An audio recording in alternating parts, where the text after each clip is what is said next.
আপনি কি ওই মাকড়সার জাল দেখতে পাচ্ছেন? মাকড়সারা ভীষণ পরিশ্রম করে এটা তৈরি করে। নিজের শরীরের রস দিয়ে এই জাল বোনে। আপনি কি এটার উদ্দেশ্য জানেন? আসলে মাকড়সা এই জালে ছোট কীটপতঙ্গ ধরে তাদেরকে খাদ্যরূপে গ্রহণ করে। কিন্তু আপনি কি এই কথা জানেন যে একদিন মাকড়সা নিজেই নিজের জালে জড়িয়ে মৃত্যুবরণ করে থাকে? বলুন, কি করেন আপনি এই জাল দেখতে পেলে? দেখতে পেলেই মুছে ফেলেন এর অস্তিত্ব, তাই না? তেমনি অন্যদিকে পাখির বাসা। পাখিরাও ভীষণ পরিশ্রম করে এটা তৈরি করে। কিন্তু যদি পাখি একদিন এটা ছেড়ে চলে যায়, তাহলেও লোকে এটা নষ্ট করে দেয় না। কারণটা কি? এর কারণ হলো এর নির্মাণ জীবন সঞ্চারের জন্য করা হয়েছিল, নষ্ট করার জন্য নয়। তাই মনে রাখবেন, জীবনে আপনার পরিশ্রম যতই বেশি হোক না কেন, যদি আপনার লক্ষ্য শুভ না হয়, তাহলে আপনারও বিনাশ নিশ্চিত। তাই সৃজন করতেই থাকুন আর মুগ্ধ হয়ে বলুন, রাধা রাধা।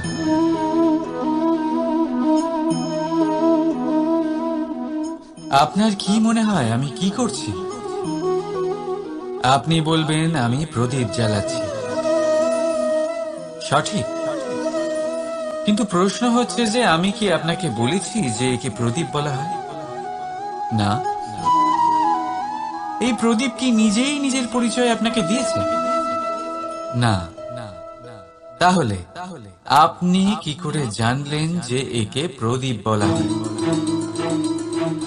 উত্তর হচ্ছে প্রকাশ, যে স্বয়ং জ্বলে অন্ধকারের মধ্যে সংসারকে পথ দেখায়, সেটাই প্রদীপ। যা নিরাশার মাঝে আশার আলো প্রদর্শন করে, সেটাই প্রদীপ। অপর দিকে আছে সাপ, যাকে না দেখেও তার ফনার আওয়াজ শুনেই লোকে ভয় পেয়ে যায়। তার মানে ব্যক্তির পরিচয় তার কর্মের দ্বারা পাওয়া যায়। তাই আপনার এটা বলার প্রয়োজন নেই যে আপনার পরিচয় কি। এটা আপনার কর্মই নিশ্চিত করবে যে লোকে আপনাকে প্রদীপ ভেবে ভালোবাসবে নাকি সাপ ভেবে ভীত হয়ে থাকবে। রাধা রাধা। সময় কত বিচিত্র হয়। সময় আমাদের পক্ষে থাকলে আমরা নিজেদের রাজা মনে করে নিই, আর সেই সময় যদি বিপক্ষে চলে যায়, তাহলে নিঃস্ব হতে সময় লাগে না। তাই মানুষের একটা অভ্যেস আছে, খারাপ সময়ের জন্য কিছু সঞ্চয় করা। আত্মীয়, বন্ধু খারাপ সময় পাশ থেকে সরে যায়। যশ, মান প্রতিকূল সময় চিরস্থায়ী হয় না। তাই মানুষ মনে করে অর্থ সঞ্চয় করাই শ্রেয়। অর্থের কোনো হৃদয় নেই যা সময়ের সাথে পরিবর্তিত হবে। সংসার বলে সর্বদা অর্থ সঞ্চয় করতে থাকুন। খারাপ সময় অবশ্যই কাজে লাগবে, কিন্তু আমি বলবো শুভ কর্ম করতে থাকুন, আনন্দে থাকুন, নিজের ওপর আর ঈশ্বরের ওপরে বিশ্বাস রাখুন। খারাপ সময় কখনো আসবেই না। রাধা রাধা। প্রকৃতি মানুষকে এক বিশেষ শক্তি দিয়েছে, অন্য জীবের থেকে বেশি শক্তি দিয়েছে। স্মরণ শক্তি। এই শক্তি মানুষকে অন্য জীবের থেকে ভিন্ন করে, ইতিহাস রচনা করার প্রেরণা দেয়, জ্ঞানকে বংশানুক্রমে এগিয়েও নিয়ে যায়। আর যারা ভুলে যান, অধিকাংশ সময় তারা উপহাস আর দয়ার পাত্র হয়ে যান। কিন্তু এটাই কি প্রকৃত রূপে সত্য? না। এই স্মরণ শক্তি মানুষের বিকাশে সব থেকে বড় বাধা হয়ে দাঁড়ায়। তার মনকে দূষিত করে দেয়। খারাপ অভিজ্ঞতা, কারোর করা বিশ্বাসঘাতকতা, কারোর কটাক্ষ বেশিরভাগ মানুষই ভুলতে পারেন না, আর তারপর প্রতিশোধ নিতে উদ্যত হন। প্রথমে সময় নষ্ট করেন প্রতিশোধের প্রস্তুতিতে, আর তারপর সময় নষ্ট করেন প্রতিশোধ নেওয়ার সুযোগ খুঁজতে। যদি সন্তুষ্টি পেতে চান, যদি জীবনে আনন্দ পেতে চান, তাহলে স্মরণ শক্তির সদ্ব্যবহার করুন। নিজের স্মরণ শক্তিকে চালনা করুন শুধুমাত্র ভালো কথা আর ভালো স্মৃতির দিকে। জীবনে আনন্দ পাবেন। রাধা রাধা। মানুষ নিজের পরিবারের জন্য কত কিছুই না করে, দিন রাত পরিশ্রম করতে থাকে যাতে তার পরিবারের প্রয়োজন পূরণের জন্য অর্থ রোজগার করতে পারে। কিন্তু শুধু অর্থ রোজগার করাটাই কি যথেষ্ট? আপনি বলবেন, হ্যাঁ নিশ্চয়ই, অর্থ দিয়ে সব কিছু পাওয়া যায়, বিদ্যা পাওয়া যায়, বাড়ি পাওয়া যায়, ওষুধ পাওয়া যায়, আর কত কিছুই না পাওয়া যায়। এইসব একটা পর্যায় পর্যন্ত সঠিক, কিন্তু একটু মন দিয়ে ভেবে দেখুন, যখন কোনো শিশু অসুস্থ হয়ে পড়ে তখন সে ওই তিক্ত ওষুধ কেন খেয়ে নেয়? এই জন্য কারণ ওর পিতা সেই ওষুধ অর্থ দিয়ে কিনেছে? না, বরং এই জন্য কারণ তার পিতা যে তার সামনে দাঁড়িয়ে, তার উপরে তার বিশ্বাস আছে। বিশ্বাস আছে যে উনি তার কিচ্ছু হতে দেবেন না। এই বিশ্বাস, এই সংস্কার, এই শিক্ষা কখনো অর্থ দিয়ে পাওয়া যায় না। এটা পাওয়া যায় সেই সময় থেকে যা মাতা পিতা তাদের সন্তানের সাথে কাটিয়েছেন। তাই জীবনে অর্থ অবশ্যই উপার্জন করুন, কিন্তু নিজের পরিবারকেও সময় দিন, আনন্দ পাবে। রাধা রাধা। বিরোধিতা এমন এক শব্দ যা শুনে আমরা সবাই ভয় পেতে থাকি। যদি কেউ আমাদের বিরোধিতা করে তা আমাদের সহ্য হয় না। আমরাও কারোর বিরোধিতা করে কোনো শত্রুতা করতে চাই না। এই ধরনের ভাবনা আমাদের মনে আসতেই থাকে। কিন্তু বিরোধিতা, এই শব্দ আপনার শান্তির জন্য, আপনার সুখের জন্য কতটা গুরুত্বপূর্ণ তা আপনারা জানেন না। তাই যদি কাল এসে কেউ আপনার বিরোধিতা করে, তখন সবার আগে নিজেকে যাচাই করুন। আপনি কি ভুল করেছেন? আপনার দোষ কি? নিজের মধ্যে কি ত্রুটি আছে সেটা বোঝার চেষ্টা করুন, নিজেকে সংশোধন করার চেষ্টা করুন, তারপর দেখুন বিরোধিতার এই আগুন আপনাকে স্বর্ণ থেকে কুন্দন বানিয়ে তুলবে। বলা হয় এই সংসারে খারাপ বেড়েই চলেছে, কিন্তু তার কারণ এ নয় যে খারাপ মানুষ বেড়ে চলেছে। তার কারণ হলো যে ভালো মানুষ, যাদের ভালো চিন্তা, ভালো বিচারধারা আছে, তারা খারাপের বিরোধিতা করতে পারে না। যদি আপনার সম্মুখে কোনো খারাপ কর্ম হয়, তাহলে তার বিরোধিতা করতে সংকোচ করবেন না, কারণ বিরোধিতার এই আগুন মন্দকে পিছুপা হতে অবশ্যই বাধ্য করে। রাধা রাধা। জীবনে আপনি এরকম মানুষও দেখবেন যারা এটা বলে, ভাবে, নিজেকেও বলে যে উনি সেই এমন ব্যক্তি যার মতো আমি হতে চাই।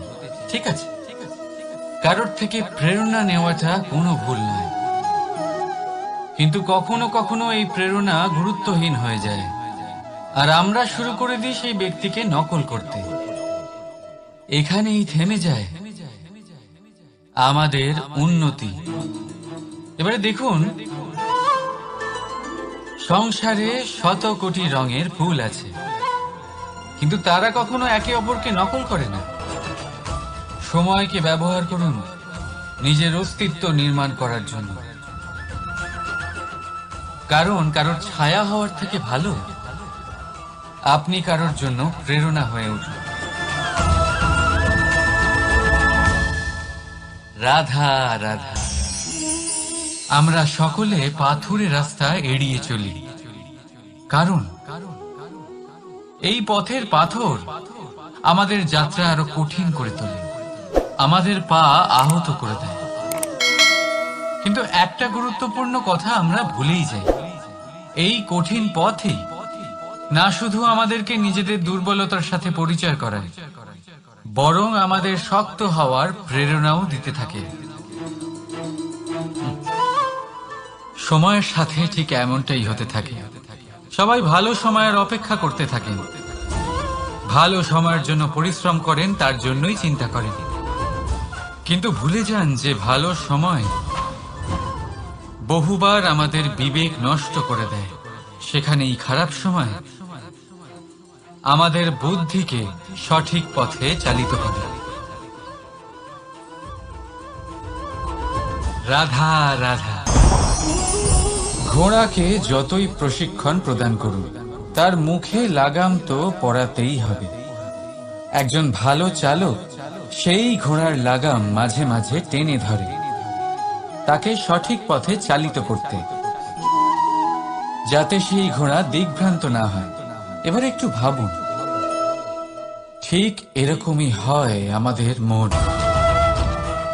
যদি এটা বিবেকের লাগাম দিয়ে মাঝে মাঝে আমরা টেনে না ধরি, তাহলে আমাদের এই মন দিকভ্রান্ত হতে পারে। আর যদি আপনি আপনার লক্ষ্যে পৌঁছতে চান, তখন মনের এই লাগাম মাঝে মাঝে আপনাকে অবশ্যই টেনে ধরতে হবে, কারণ বিবেকের এই পথ প্রদর্শনই আপনাকে ভালোভাবে আপনার লক্ষ্যে পৌঁছে দেবে।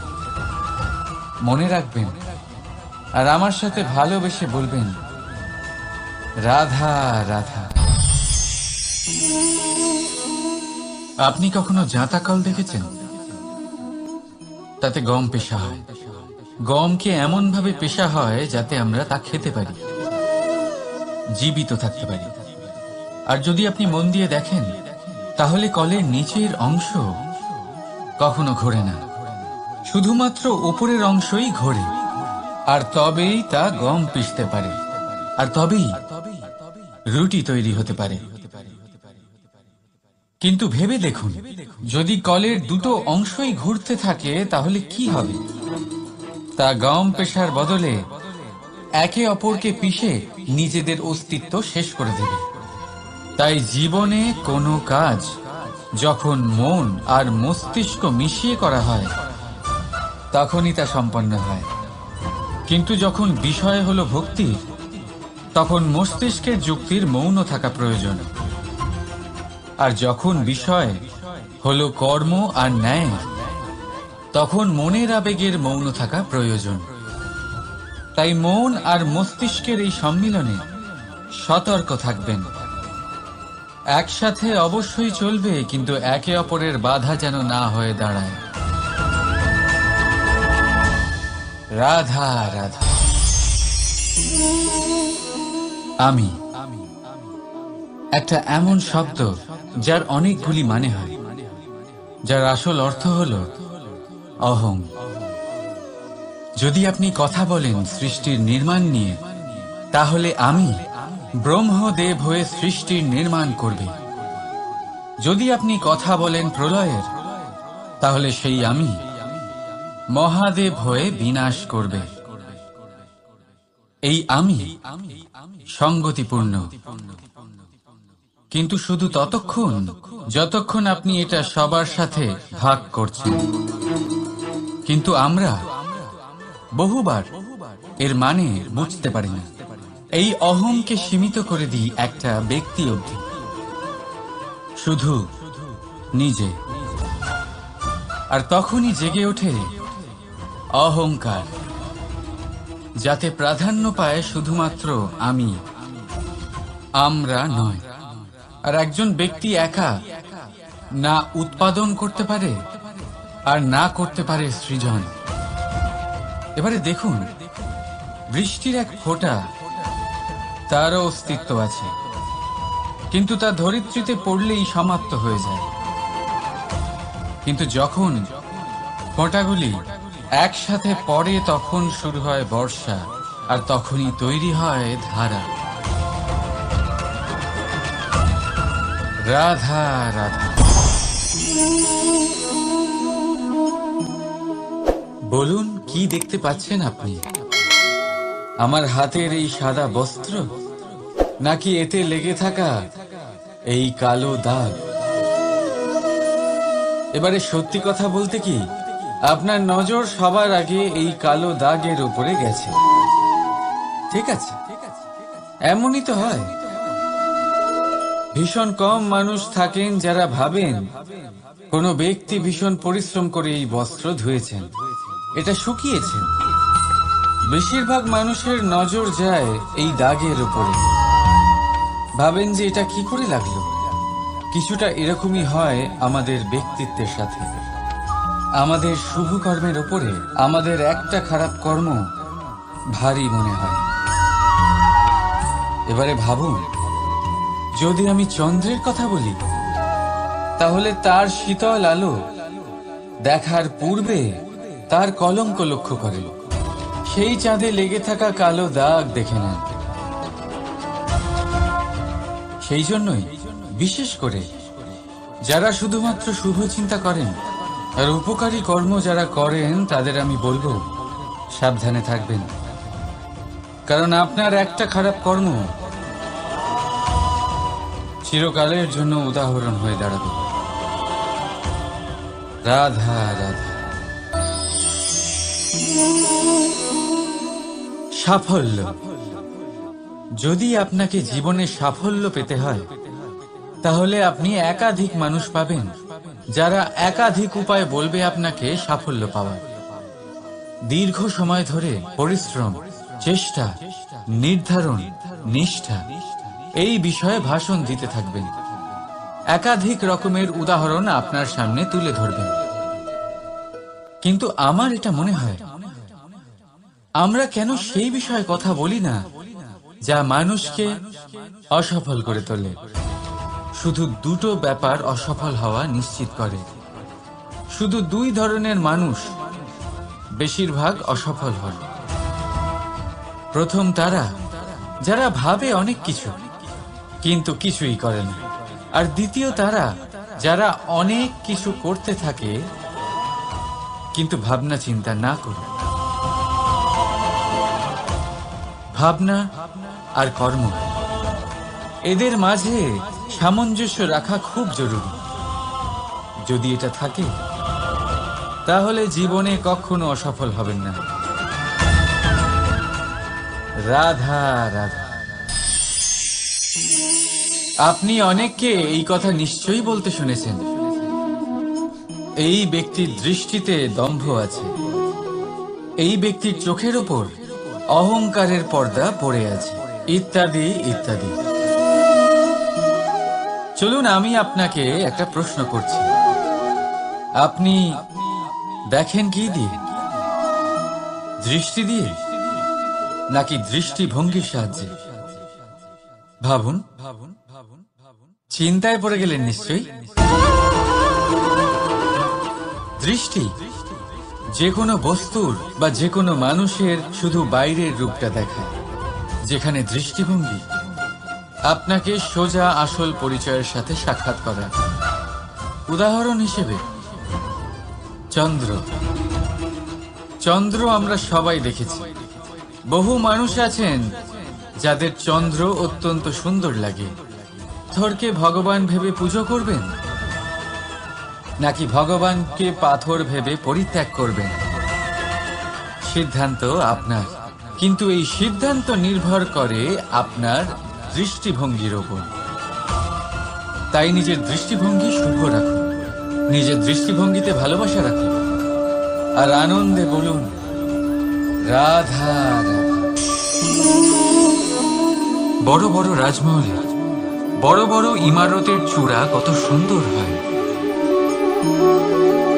কিন্তু আপনি কি কখনো এই বিষয়ে ভেবেছেন যে এই সুন্দর চূড়ায় পৌঁছতে গেলে আপনাকে পৃথিবীতে পাপ ফেলতেই হবে? সেই সুন্দর চূড়ায় পৌঁছে দীপ্তি পাওয়ার জন্য আপনাকে একটা কঠিন পথ অবলম্বন করতেই হবে। যদি আপনি কোনো কঠিন পথে না গিয়ে এই পৃথিবীর সাহায্য ছাড়াই শুধু উচ্চতার দিকে অগ্রসর হতে থাকেন, তাহলে সর্বদা অসফল হবেন। সেই জন্য নিজের স্বপ্ন পূরণের এই যাত্রাতে নিজের পথ কখনোই হারাবেন না, নিজের পথ থেকে সরবেন না। যদি এমন করেন তাহলে তো আপনার স্বপ্ন পূরণ হবেই না, তার সাথে আপনি নিজের পথও হারাবেন। রাধা রাধা। কৌতুক অর্থাৎ হাসি, এটা জীবনে কতটা গুরুত্বপূর্ণ।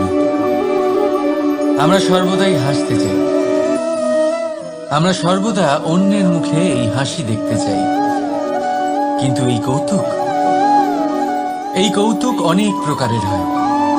আর এই কৌতুকের ভিত্তি কি, সেটাও খুব গুরুত্বপূর্ণ।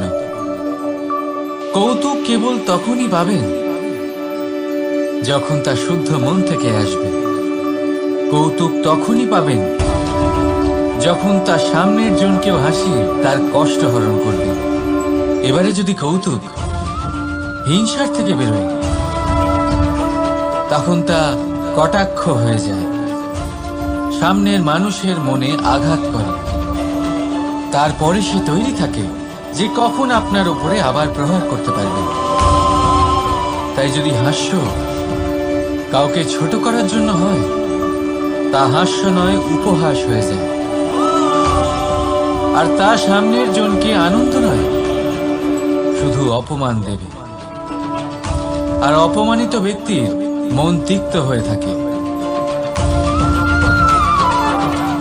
তাই মনে রাখবেন যে এই কৌতুক যেন কৌতুকই থাকে, তা উপহাস বা কটাক্ষ না হয়ে যায়।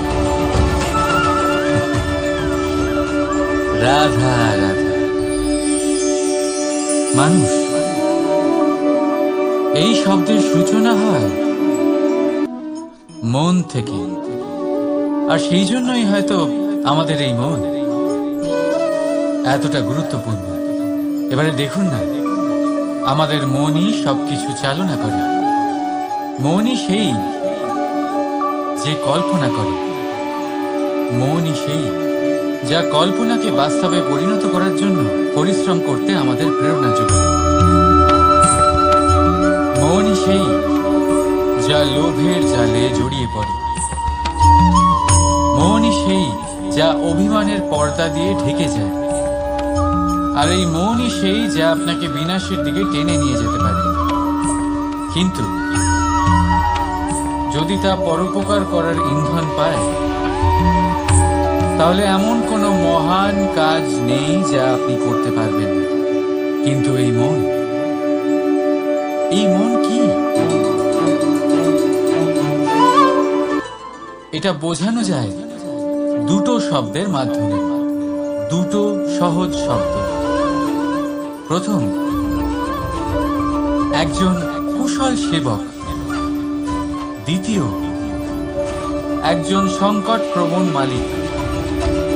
যদি আপনার এই মন আপনার নিয়ন্ত্রণে থাকে, তাহলে সে হলো আপনার সেবক। তাই আপনার অস্তিত্ব আছে। কিন্তু যদি আপনার মন আপনার কর্মের উপরে নিয়ন্ত্রণ করে, তাহলে এই মন আপনার মালিক। আর তখন আপনার বিনাশ নিশ্চিত।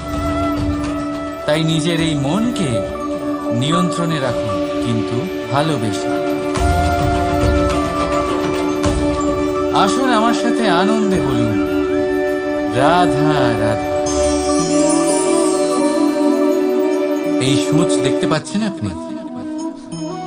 এটা শুদ্ধ লোহা দিয়ে তৈরি।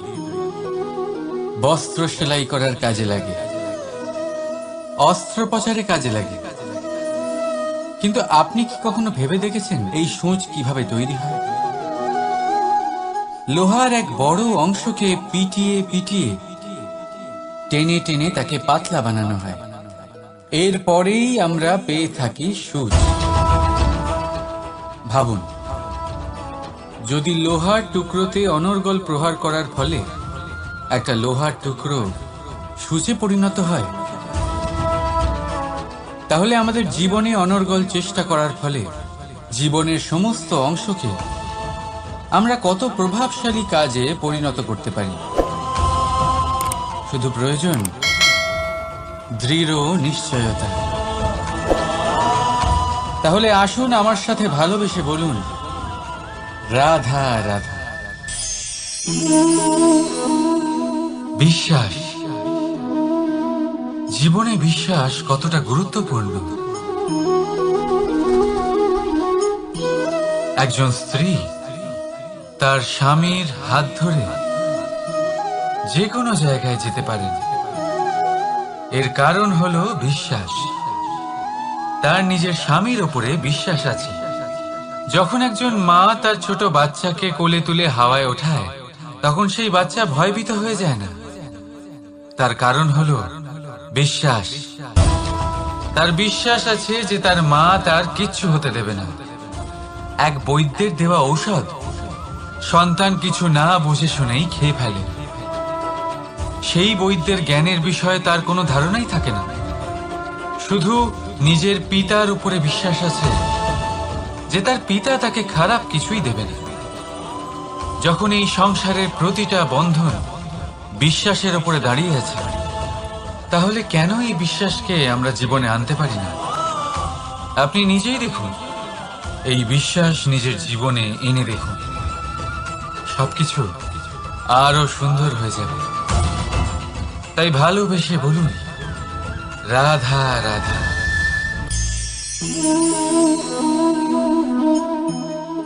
অহংকার, এই শব্দটা সবাই শুনেছেন। বহু মানুষকে আপনি এটা বলতে শুনেছেন যে ওই ব্যক্তির অহংকার আছে, ওই মানুষটির ক্ষমতার অহংকার আছে, ওই ব্যক্তির নিজের রূপ নিয়ে অহংকার আছে, ওই ব্যক্তির নিজের অর্থের অহংকার আছে, ইত্যাদি ইত্যাদি। কিন্তু এই অহংকার, এর অস্তিত্ব হয় কি করে? এবারে একবার এই হাতটা দেখুন। যদি এই হাতের 5 আঙ্গুল উঠে দাঁড়ায়, আশীর্বাদ।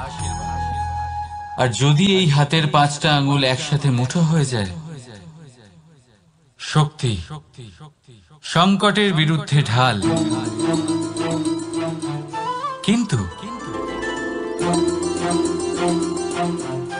এই একটা আঙ্গুল সংকটের কারণ হয়ে দাঁড়াতে পারে। এই একটা আঙ্গুল শত্রুকে আহ্বান জানায়। এবার অহংকার বলে এই শব্দটাই দেখেন। আমাদের থেকে আলাদা হয়ে গেলে হয় অহং।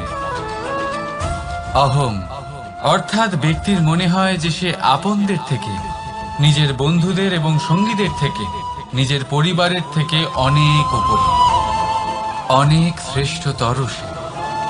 কিন্তু মনে রাখবেন, এই অহংকার কোনো ব্যক্তির অস্তিত্বের বিনাশের প্রথম ধাপ। তাই ঝেড়ে ফেলে দিন এই অহংকারকে, আর বিশ্বাস করুন আমাদের ওপর, কারণ তখনই আপনি শান্তি পাবেন। আর সেই শান্তির সাথেই বলে উঠবেন, রাধা রাধা।